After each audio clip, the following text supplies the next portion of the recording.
এখন শুনবেন আজকের গুরুত্বপূর্ণ খবরের শিরোনাম। অসংখ্য আজিজ বেঞ্জির তৈরি করেছে সরকার, জানিয়েছে মির্জা ফখরুল। কোনো কিছু ভয় দেখিয়ে লাভ নাই, জানিয়েছেন ব্যারিস্টার সুমন। মালয়েশিয়ায় কর্মী পাঠানোতে গাফিলতি তদন্ত করা হবে, জানিয়েছে প্রতিমন্ত্রী। ইসলামকে বিজয়ী করার প্রচেষ্টা অব্যাহত রাখতে হবে, জানিয়েছে অধ্যাপক মুজিব। ঝড়ের লণ্ডভণ্ড ২০ গ্রাম, প্রাণ গেল ৩ জনের। সরকারের পতন নিশ্চিত, ময়দানে ঐক্যের ডাক। অসংখ্য আজিজ বেঞ্চির তৈরি করেছে সরকার, জানিয়েছে মির্জা ফখরুল। পুলিশের সাবেক মহাপরিদর্শক আইজিপি বেনজির আহমেদ কিভাবে দেশের বাইরে চলে গেছেন সেই প্রশ্ন তুলেছেন বিএনপির মহাসচিব মির্জা ফখরুল ইসলাম আলমগীর। তিনি অভিযোগ করেন, এক বেঞ্জির এক আজিজ সাবেক সেনাপ্রধান আজিজ আহমেদ নয়, অসংখ্য আজিজ বেঞ্জির তার সরকার তৈরি করেছে। অসংখ্য আজিজ বেঞ্জির তারা সরকার তৈরি করেছে। তারা দেশটাকে লুটের সাম্রাজ্যে পরিণত করেছে। জাতীয় প্রেস ক্লাবে আজ শনিবার দুপুরে আয়োজিত এক সমালোচনার সভায় প্রধান অতিথির বক্তব্যে এসব কথা বলেন মির্জা ফখরুল। বিএনপির প্রতিষ্ঠাতা ও রাষ্ট্রপতি জিয়াউর রহমানের মৃত্যুবার্ষিকী উপলক্ষে এক আলোচনা সভার আয়োজন করে বাংলাদেশ সম্মিলিত পেশাজীবী পরিষদ। মির্জা ফখরুল বলেন, বেনজির আহমেদ ও তার পরিবারের সদস্যদের নিয়ে ৪ মে কিভাবে দেশের বাইরে চলে গেছেন গণমাধ্যমে প্রকাশিত সংবাদের বরাদ্দ দিয়ে তিনি বলেন, যাওয়ার আগে তার বেঞ্জির ব্যাংক হিসাব খালি করে গেছেন। ব্যাংক হিসেবে প্রায় ৬০ কোটি টাকা ছিল, বেশি কম হতে পারে। আমার প্রশ্ন, তিনি কিভাবে গেলেন? কেউ ছাড় পাবে না। আওয়ামী লীগ নেতাদের এমন মন্তব্যের বিষয়ে মির্জা ফখরুল বলেন, মানুষকে আহাম্মক মনে করেছেন, সবাই বুঝে। এসব আপনাদের লোক দেখানো প্রতারণা।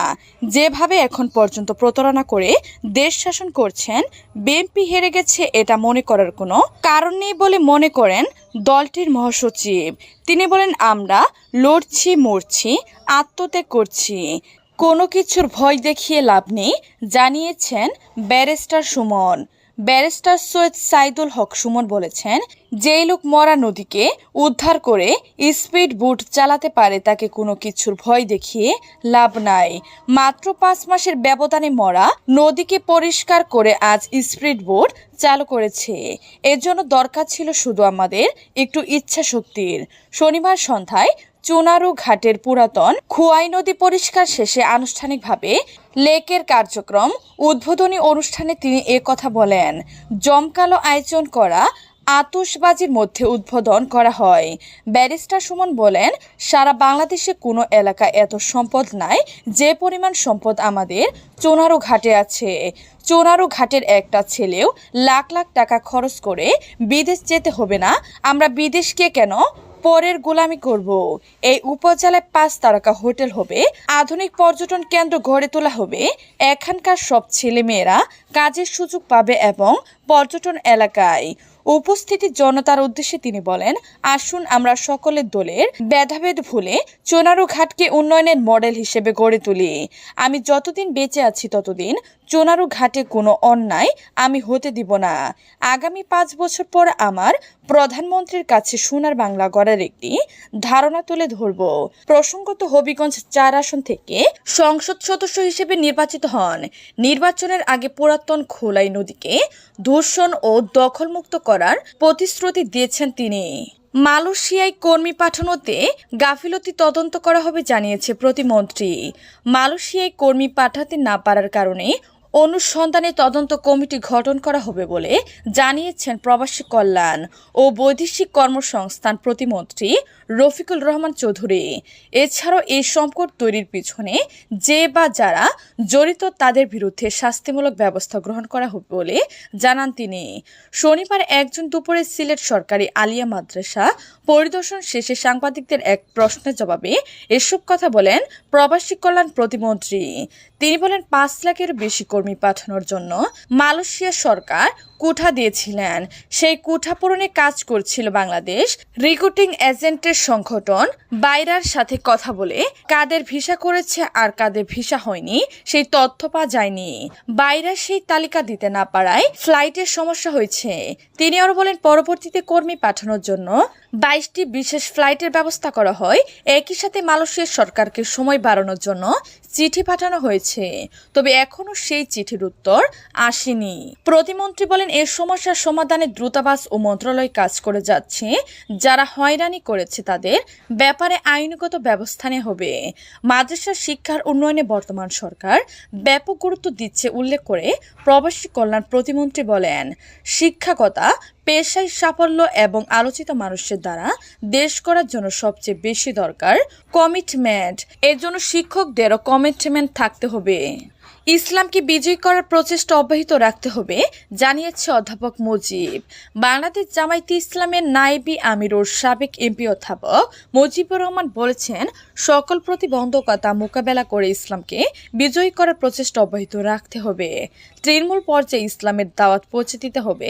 শনিবার 1 জুন বগুড়া অঞ্চল আয়োজিত সহকারী সেক্রেটারি জেনারেল ও বগুড়া অঞ্চল পরিচালক মাওলানা রফিকুল ইসলাম ধানের সভাপতিত্ব ও বগুড়া অঞ্চল টিম সদস্য অধ্যাপক নজরুল ইসলামের সঞ্চালনায় বগুড়া অঞ্চলের জেলা কর্ম পরিষদ সদস্যদের নিয়ে অনুষ্ঠিত শিক্ষা শিবিরে প্রধান অতিথির বক্তব্যে অধ্যাপক মুজিবুর রহমান এই কথা বলেন।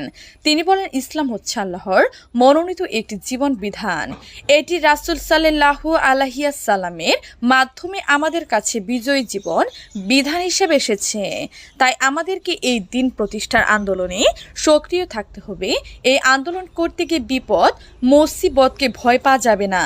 তিনি মহাগ্রন্থ আল কোরআনের উদ্ধৃতি দিয়ে বলেন, ইসলামী আন্দোলন করলে জাহান্নামের আগুন থেকে বাঁচা যায়, গুনাহ মাফ হয় এবং জান্নাতে যাওয়া যায়। প্রধান অতিথি সরকারের সমালোচনা করে আর বলেন, বাংলাদেশ ইসলামের কথা বললে বর্তমান সরকার তাদেরকে জঙ্গি বলে।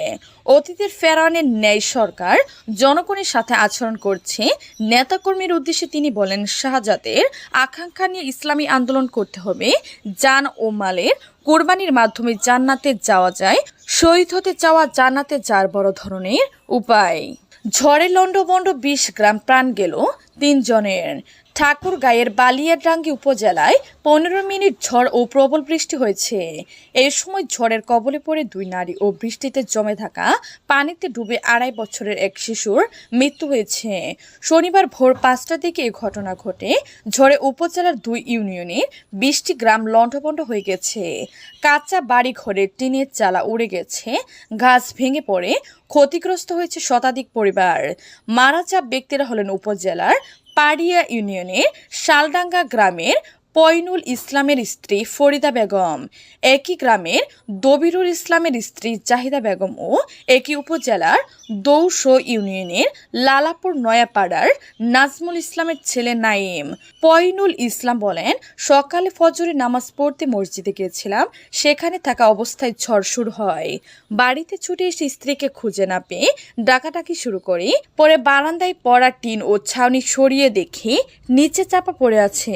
তাকে উদ্ধার করে বালিয়াডাঙ্গি উপজেলার স্বাস্থ্য কমপ্লেক্সে নিয়ে গেলে চিকিৎসক মৃত ঘোষণা করেন। একই গ্রামের দবিরুল ইসলামের স্ত্রী জাহিদা ঝড়ের সময় তাদের ঘরের বারান্দায় মারা যান। দবিরুল ইসলাম জানান, তার স্ত্রী দীর্ঘদিন ধরে অসুস্থ ছিলেন। ঝড়ের সময় ভয়ে তিনি স্ট্রোক করেছেন বলে ধারণা করছেন তারা। সরকারের পতন নিশ্চিত ময়দানে ঐক্যের ডাক। ক্ষমতাসীন সরকারের পতন নিশ্চিতে সবাইকে ঐক্যবদ্ধভাবে আন্দোলন গড়ে তোলার আহ্বান জানিয়েছেন বিভিন্ন রাজনৈতিক দলের নেতারা। তারা বলেছেন, সরকার পতনের আন্দোলনের ডাক এলে সবাইকে ঝাঁপিয়ে পড়তে হবে। এর জন্য ময়দানে ঐক্যবদ্ধ হতে হবে। শনিবার ঢাকা রিপোর্টার্স ইউনিটিতে খেলাফত মজলিসের উদ্দেশ্যে জাতীয় সংকট উত্তোলনের উপায় শীর্ষক এই গোলটেবিলে বৈঠক নেতারা এসব কথা বলেন। বিএনপির ভাইস চেয়ারম্যান শামসুজ্জামান দুদু বলেন, লড়াই ছাড়া কোনো কিছু অর্জন হয় না। জালেমের সঙ্গে কোনো আপোষ হবে না। পাতানো নির্বাচন দিয়ে এই সরকারের পতন হবে না। আন্দোলনের ডাক দিতে হবে। সভাপতি বক্তব্যে খেলাফত মজলিসের আমির মাওলানা আব্দুল বাসিত আজাদ বলেন, ইসলাম বাঁচাও, মানুষ বাঁচাও, দেশ বাঁচাও। আন্দোলনে সবাইকে ঝাঁপিয়ে পড়তে হবে। জামায়াতে ইসলামের সহকারী সেক্রেটারি জেনারেল হামিদুল ইসলাম আজাদ বলেন, জাতীয় সংকটের শুরু 2007 সালের 22 জানুয়ারির নির্বাচন বানচালের মধ্যে দিয়ে এই সংকট দেশের বাইরে থেকে সৃষ্টি করা হয়েছে। বৈঠকে আরো বক্তারা বলেন, খেলাফত মজলিসে Maulana Ahmad Ali Kashemi, advocate Jahangir Hossain, supreme court bar অ্যাসোসিয়েশনের সভাপতি ব্যারিস্টার মাহবুব উদ্দিন খোকন, ইসলামী আন্দোলন বাংলাদেশ অধ্যাপক আশরাফ আলী আকন, জমিয়তে উলামায়ে ইসলাম বাংলাদেশে মাওলানা মঞ্জুরুল ইসলাম আফিন্দি, গণ অধিকার পরিষদের একাংশ নুরুল হক নূর, বাংলাদেশ জাতীয়তাবাদী গণতান্ত্রিক দলের চেয়ারম্যান ববি হাজ্জাজ, নেভাল পার্টির চেয়ারম্যান ডাক্তার মুস্তাফিজুর রহমান ইরান, এবি পার্টির সদস্য সচিব মুজিবুর রহমান